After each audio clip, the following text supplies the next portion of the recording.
Hey everyone, I'm Casey Yoakley. Welcome to the 3W podcast, which stands for the Who, What, Where of Northwest Arkansas.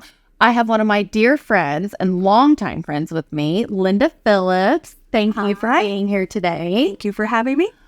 Linda and I have met several different places throughout the journey in 3W, but most recently, again, on her second round trip tour, she is back at the Northwest Arkansas Children's Shelter. So, yay. Yes. Okay. Very excited. But let's talk about how we met. Do you remember how we met years ago?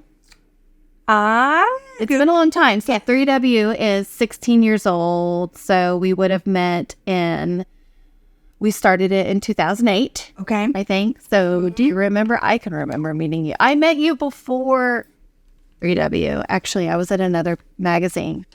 That's where I met you. And I was at the hospital. Or at Mercy Hospital. Yep. And you were doing, what was the home tour? The showcase home thing. Oh my God. That you were doing. Yeah. That's how I met you. Okay. Yeah. Oh, I didn't remember that. Yes. Yeah. What was that thing? It was the, It's like a home and different designers design it? Yes. So we partnered with the builder and then he agreed to build the house and let us enlist. Each room had a different interior designer. All worked in the same kind of framework of what the style of the house is. Right. They would, but design the inside of the house, furnish it. We would sell the furnishings with a percentage going to the hospital. And then we turn the garage into a store. Yes. And didn't you have like a magazine program you sold or something? Yes. Okay. Yeah. Yes, that's how I met you, was through that, and then that went away. I'm not doing look. Yeah, something. So that was a long time ago, in the early 2000s, because I moved, it had to be between 06 and 08, because that was my 2-year window that I moved here before 3W. Yeah. So, yeah, that's when I met It was still in the old hospital downtown. Yes, the St. Mary's, right? Yes, which I was very confused about, because then Mercy opened, and I'm like, what are we calling all these things? Yes. And then we started 3W, and then we went after you for advertising. Yep. And you've been a Went after cheerleader. you guys. Yes, we've been a cheerleader with you you've been a cheerleader of 3Ws since we started. Our first magazine was in 2009. So yeah, this is why you are with me on the podcast. So I can have a friend and a cheerleader and just make it as organic as possible. I love it. Oh, thank you. Okay, so then you were at Mercy for a few years. Well, you were there a long time, but with our relationship, you were at Mercy for a few years. And you and Clark started Mercy's Women with a Mission Giving Society. Okay, and then hang with me here, people. And then you jumped to the Children's Shelter. Yes. Right? And you've kind of-ish been there ever since. Yes. Right? So let's talk about the shelter a little bit. Like, talk about... You have a big anniversary. Yes, 30 years the shelter's been in operation. And how long have you been in the current brand new? I still say it's brand new, even though it feels like it is. But it still feels brand new. We've been there 12, going on 13 years. Okay, that's a long time. Mm-hmm. And that is an amazing facility. Yes. The state gives you X amount of dollars. Small X. A very small X a year, like less than 20% of operating revenue. Yes. I think. And your job is to raise the other 75-80% every year. And what are we looking at? So financially? Yes, financially. Like, how important is it for Northwest Arkansas to step up and support the Northwest Arkansas Children's Shelter? For sure. I think if you think about what it takes, so the overall budget is about a little over $5.2 million. So the state pays per child per night that they stay in the shelter. There are 4 other, including the shelter, there's 4 in the state that provide the emergency placement. And as we know, Northwest Arkansas is unique. We have great community support. The other shelters in the state really operate around what that state funding is. So the kids come there, they have a bed to sleep in, and they get 3 meals a day. But ours goes above and beyond. Right. And we choose to not do that. So we have an on-site education program. So the kids come, they're super scared. They've just gotten removed from their home. Which that funnels through Bentonville Public. Yes. Right? Okay. Yes. Yes. So our school is kind of a satellite campus, but the kids don't have to be the new kid in school. All of the staff is trained in trauma-focused care, so we know what the kids need in order to thrive. So it's a safe setting. They're comfortable. Then we let them be kids. Right. So we have all the fun activities that they can. But it's even bigger. It's bigger than that. It is. They walk through the door scared with literally nothing, and they are assessed right away. Yes. Right. Like medical, dental, emotional, social, everything that they need. Which is so important. Not that it's important to have a stop there versus, and I'm not trying to slam foster care. Right. We have to have every avenue to help children. But I think the first stop is so critical at the children's shelter instead of waiting in a DHS office, because you can assess if a child has been so severely neglected, like living in a doghouse per se, and never been experienced to a toothbrush, and yet they're 5 years old. We can't just go place them in a home. They need to be assessed at the children's shelter and work through the therapy. I feel like it's a 45-day stay, but I could be totally making that up. That could be old numbers, because I tend to make things up. But you all can work miracles in those 45 days. And because of the assessment. Yeah, I agree. I think the foster placement has, if it's a need, but I don't know how you could train foster families to do everything that our staff is trained to do. Right. Because they're just normal people. They don't have that and I put myself in the normal person category, but I'm sure everybody could say differently. But I don't have that training. I have zero training, except that I'm a mom of 2 boys and nobody trained me. Right. That they didn't come to you with trauma that they'd already incurred. And I think I totally agree. The important part of letting the kids come in, we kind of stabilize them, assess anything that they need. And again, you take a kid to a foster family and say, but they've got 5 appointments this week that they need to go to the dentist, to the doctor, and therapy or whatever. We can do all of that. Collect all their educational records if there are records to collect. So we're really building this whole package that then can be handed off to a foster family. And say, here's what we know, and here's the tools you need to help this kid be successful. And that's what we need is this child has been dealt a horrible hand. Right. And we need to set them up for success. And I feel like that's what the children's shelter does, or at least our children's shelter does. For sure. Yes. And I think, doing that, the reason the budget is bigger than probably other shelters is we go that step above what's required of us. And again, it's, meeting that immediate need, but it's also just letting them be a kid. Be a kid. Have a birthday. Have a cake. Yes. Some of these children have never had a cake. Yeah. Which is just very sad. It is. But it's a beautiful place. I will say I toured the old place. Side note, Linda made me tour the place when I was 7 months pregnant with my first. That was awesome on her part. And I left crying, but not because it's a doom and gloom place, but because it has to be there. It has to be there. I look for the day that you all are out of business. 100%. There we have no abused and neglected children. Right. But it is amazing what you all do.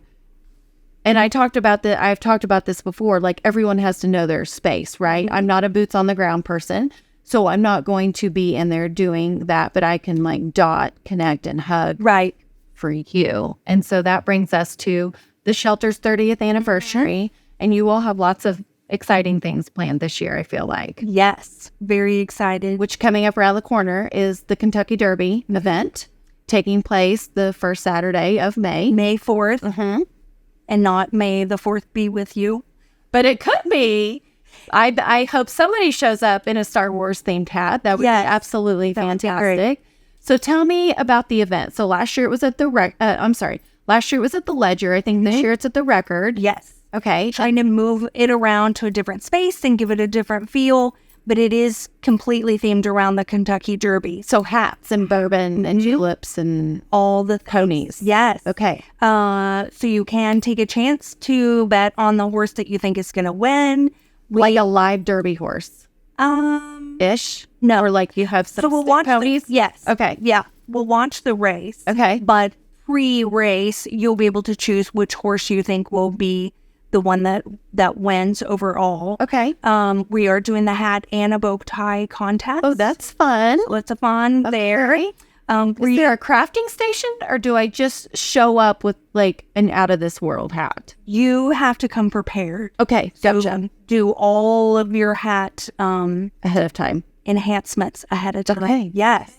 And then, so that'll be people's choice. So once the guests enter, then the other guests can vote on what their favorite is. Okay. We're bringing back the Hershey Wall of Hope. Oh, I do love that. That is making a return from the Starlight Gala. It is. Okay. So tons of fun. You'll be able to choose a kiss off the wall. Okay. There are no one will not win.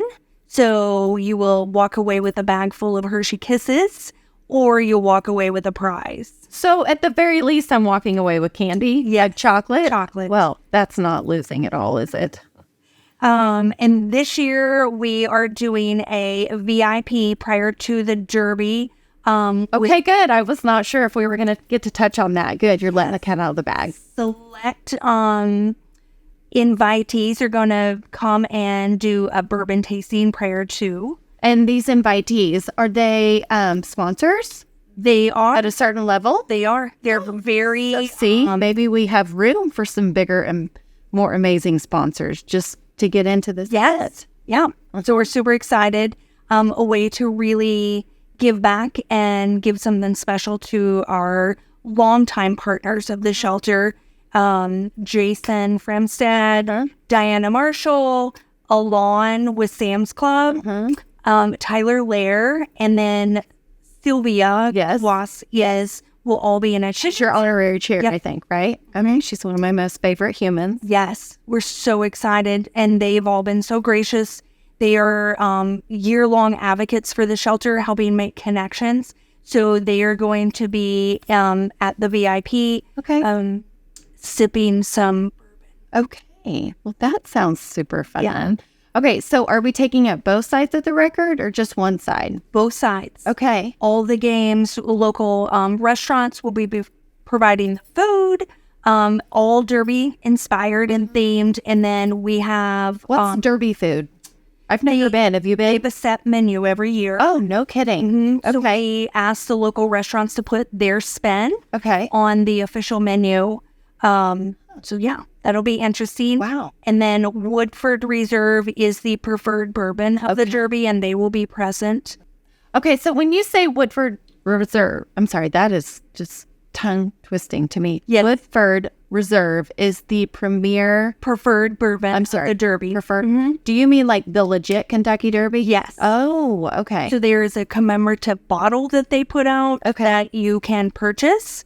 So we will have one of those in the auction. Okay. Do we have a live and silent or just silent? We just live. We have just the silent. Okay.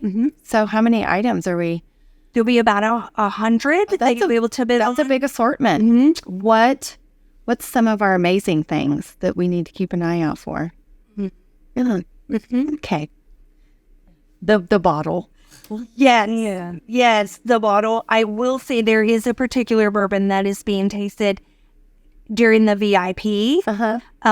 It's called Baccarat. Oh. And it retails for about $2,000. And one of those is it in a crystal bottle? It is from France. Yeah, okay. So that will be available in the auction as well. Oh, that is wonderful. I probably won't be bidding on that. I might open the bid, hoping to get outbid. Yes, but okay, that's fun. Yeah. Wow. Well, that's definitely going to be a can't miss event. Yeah. So lots of we have a couple computers, some bikes, some nice items. I think it would be great for graduation gifts too. For sure. Do you have any experiences on there? Not yet. Not yet. Okay. Yeah. Maybe go get some. Those are usually my favorite. Yeah. But you said a bike. I think I'm the only human in Northwest Arkansas that doesn't own a bike. So Maybe I'll get a bike at your event. There you go. Okay. And then we kind of take the summer off. I mean, we don't. The shelter never takes anything off. But as far as philanthropy goes, we just kind of like keep hugging people and keep making friends and find donors. But then we really ramp up to, I feel like it's kind of your new signature event.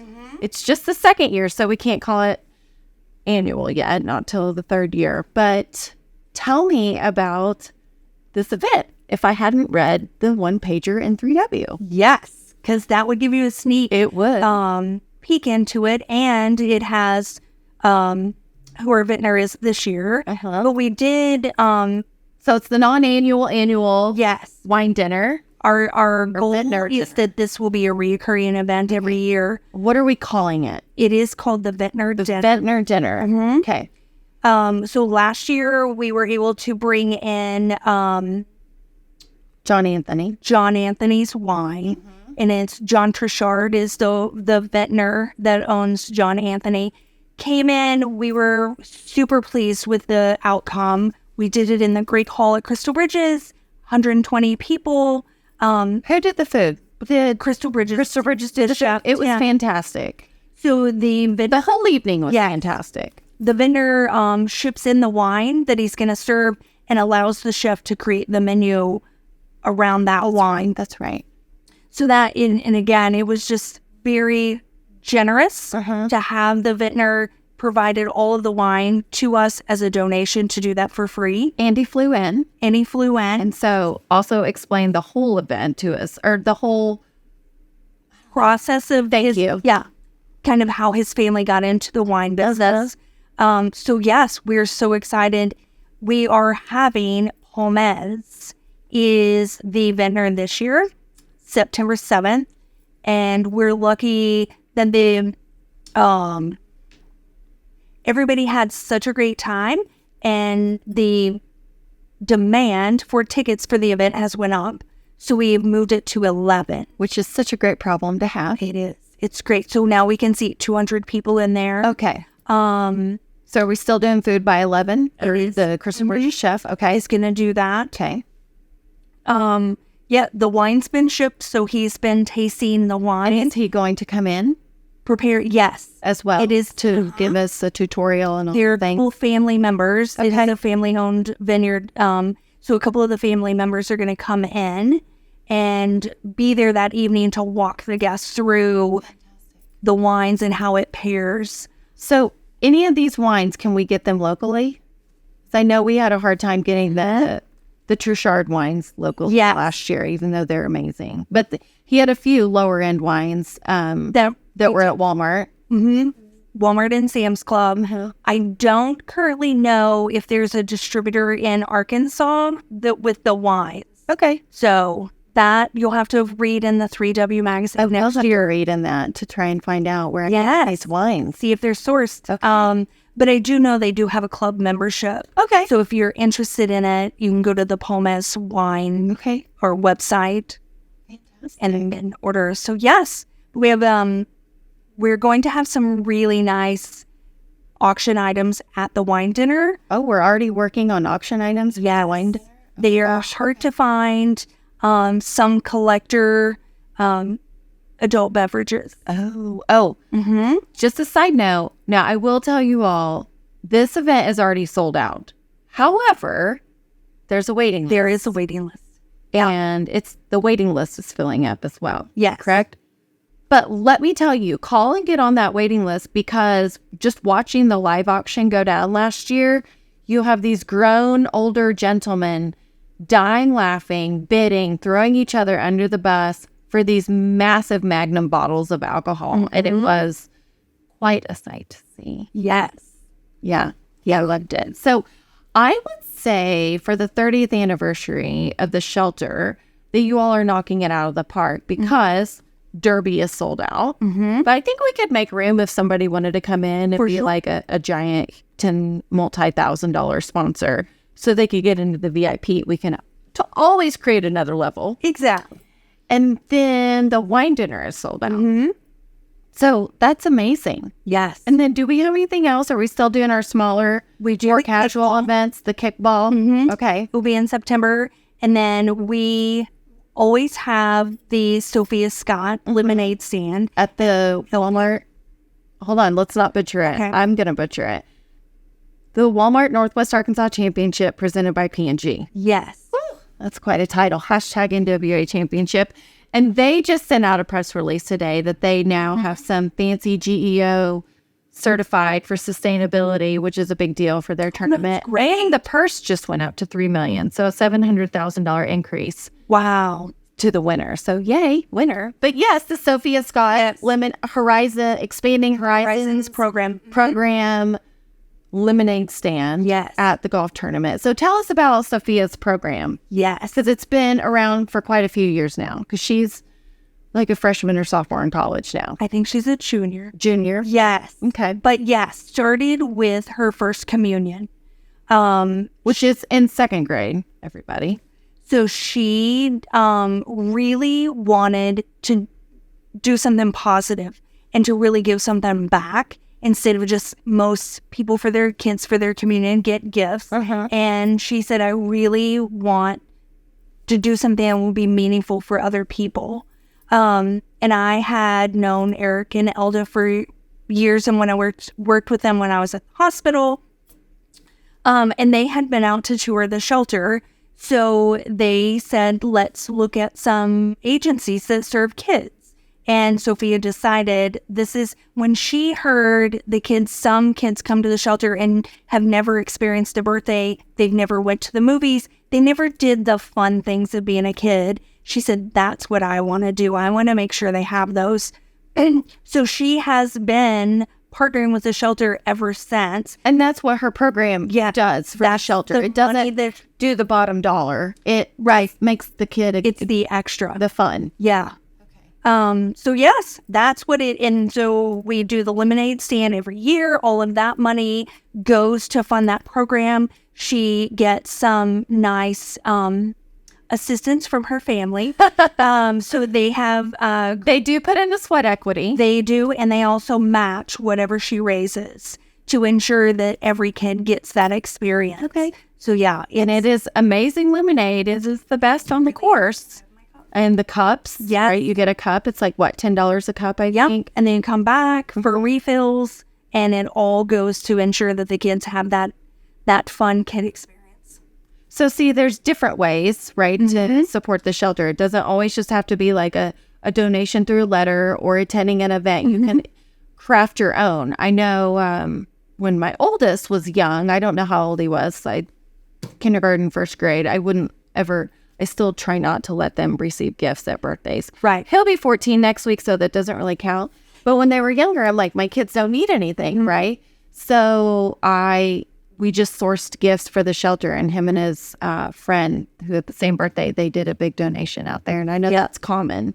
It is. For you all. And you have another, those are called third-party events, I guess. And there's another third-party event happening in April. And I can't remember the date, right? This second 20. It's like a birthday party for the shelter at Grubbs. Right. For the kids at the shelter, but the event will happen at Grubbs. Correct. The 26th, maybe? I can't really remember the date. It just got put on my calendar. So we can double check that. Yes, I was just at the flyer for it, but yes, it is just a local hairstylist in town who wants to do something for the kids, and and she's doing it in April because April is Child Abuse Prevention Month. And the signature color is blue. Yes, so wear blue, all year or all month long. And I think that I'm glad that she's doing that because it gives, again, people an opportunity to give back if they want to have their kids go buy what they would want. Right. And they'll go to Grubbs, have dinner. Grubbs is going to donate. I think it's like 20% of all the sales that evening. Yeah. And your child still gets to participate in giving back to a child. So in a birthday party fashion.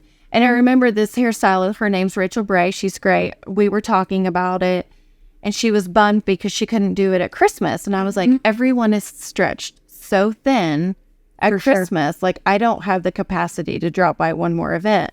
So just take that event out of December and make it a birthday party in April for the kids. kids. This is a great idea. So, yeah. And then those gifts will sustain us at the shelter to make sure every child has what they want for their birthday all year long. All year long. Yeah. Yeah. So it's a win-win. Yes. Okay. So what else? What have we not? The one thing I forgot to mention at the Derby is... Oh, let's circle back to the Derby real quick. It is our 30th year. So we have a donor who is we do an ask at the event, which, and so we're going to try to raise $30,000. Oh, that's a great number. Donor who's going to match 30. Oh, fantastic. So we're super excited about that. Well, congratulations. Yes. That's exciting. Really good. And all of, that is going to go to help fund our summer programs. Which has a tie to the Sophia Scott program. Yes. Doesn't it? They tour around the world or something. Tell us about that. Yes. So last year was the first year that we did it. But realizing it's not just the going to the movies and the going out to eat, the things, fun kid things, but it's also travel and expanding horizons beyond Northwest Arkansas. So the activities coordinator, Olivia, decided she created passports, real-like passports. And then we engaged the community to help us take the kids on these experiences to different countries. So one of our volunteers, her family's from Cuba. So she had all of the information about Cuba, the food. So it was the whole experience. That they got to... For like a week, right? Okay. So they choose different destinations. We had, we went to India. So the group that put that on, we actually went to an Indian restaurant. Fantastic. They brought saris. The kids got to dress in. But that's an amazing experience because I've never even put one of those on. Right. So... But it's not just the food, but it's the culture, the people. They're opening their horizons. And they take that with them. Yeah. So it was so interesting to realize we were hoping it would be impactful, but then seeing the kids' experiences and now just their excitement about learning about different people, different cultures. I love that. And just the desire to travel and knowing that the world is bigger than us. Right. And what's going on right now. Right. Because I'm sure that's all they can see at that moment. Exactly. Yeah. Letting them have a little escape. So are we going to do that program again this summer? We're doing that. And then we're enhancing and adding on more experiences for the kids. Okay. So that takes a little extra funding. So that's we're going to. So NWA, if you have any other country connections besides USA, hit up Linda. Yeah. She's going to need you. We would love to have that. Okay. And then one last thing I want to touch on. Let's talk about the Hope Academy. Yes. Right? Yes. I mean, we touched on the fact that when a child is placed with you all, they receive schooling on site through the Bentonville Public Schools. Yes. Okay. Separate from that, you all have, I feel like it's the first. It is. Okay. Trauma informed and focused. And focused charter school. Yes. Now, is it the first in Arkansas or first in the country? First in Arkansas. Okay. And it is, I don't know, a handful of years old? 3? It is in its 4th year. Okay. I was in the middle. Of a 5-year charter. Okay. And it really came out of a necessity and a need. So there, 6 years ago. Yeah. So separate the two. Yes. Yes. Okay. The shelter had a separate area that was designed to serve children that are birth to age 6. And 6 years ago, there was a law passed from the federal government, Family First Act, and they really wanted to make sure that the kids under the age of 6 are not placed into a residential setting. They really wanted them to, when they're removed, to go right into another home, a foster home. And that's an ideal scenario. Absolutely. And I think the state has been able to comply with that.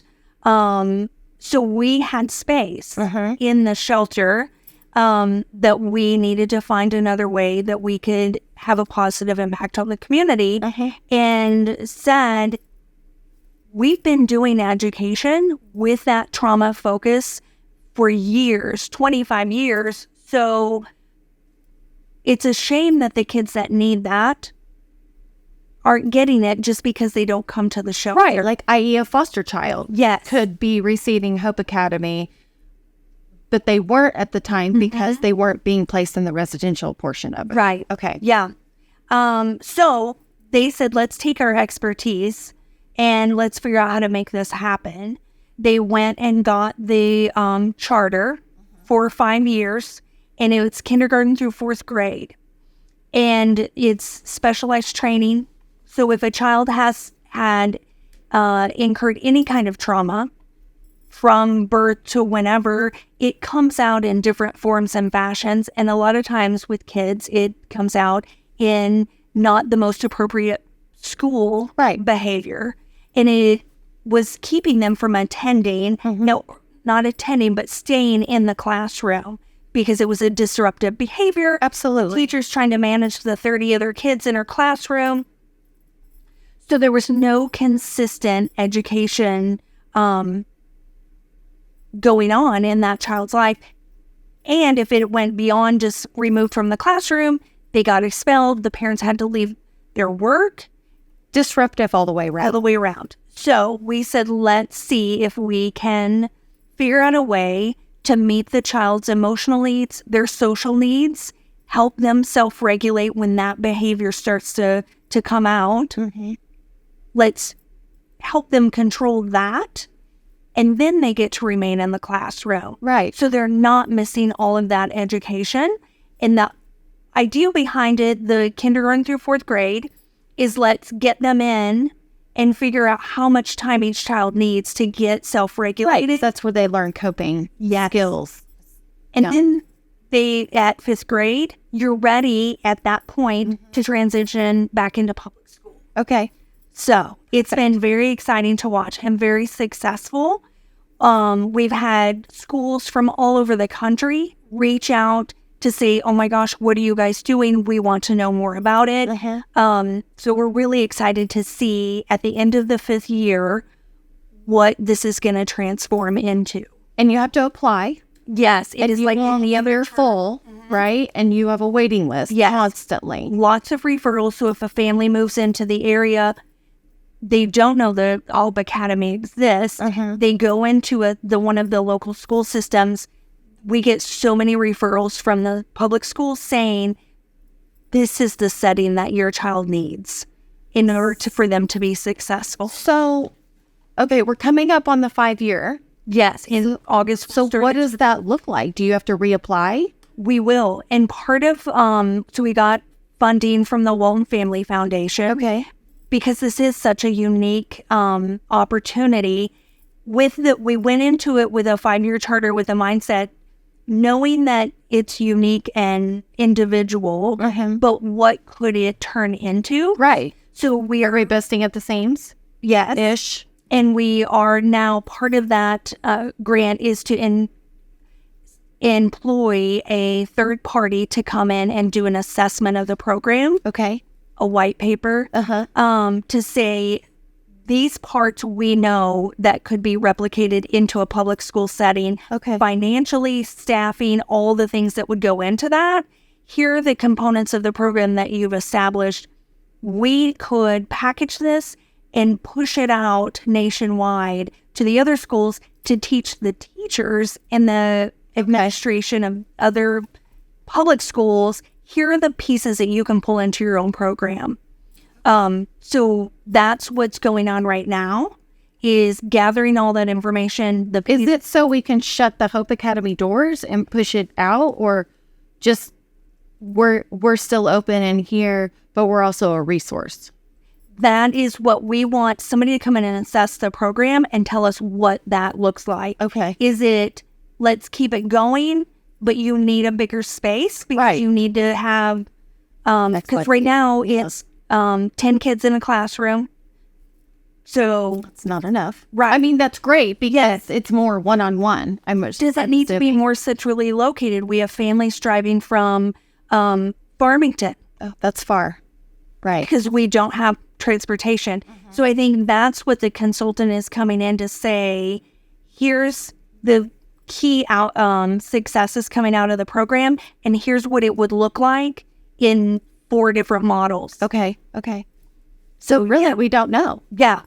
So we're excited to see. Okay. And I think When does that conclude? at the end of the 5th year. Oh.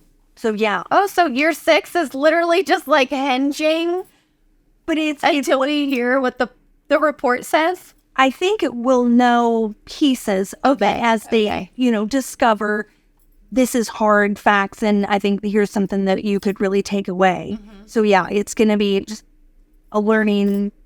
The whole thing, I feel like y'all been like building the airplane while you've been flying it the whole time on this thing, but in the best way, right? Sure. Because you knew it was needed. It's off the ground. It has a waiting list. It's documented, but yeah, we're still in that infancy stage. Yeah. Wow.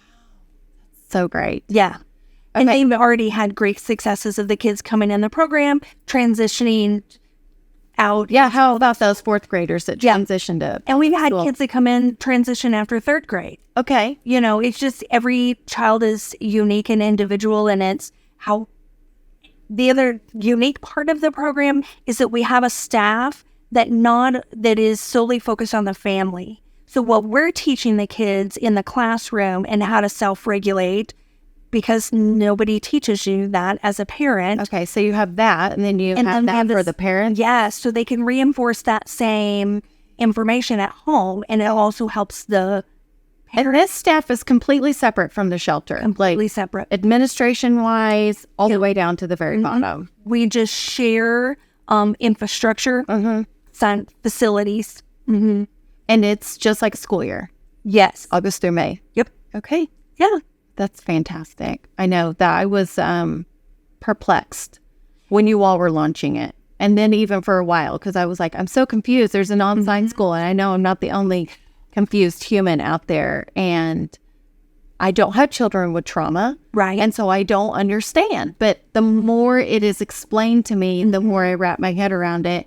And not that ADHD compares to anything remotely trauma related, but my youngest was just diagnosed with that. So we're now medicating.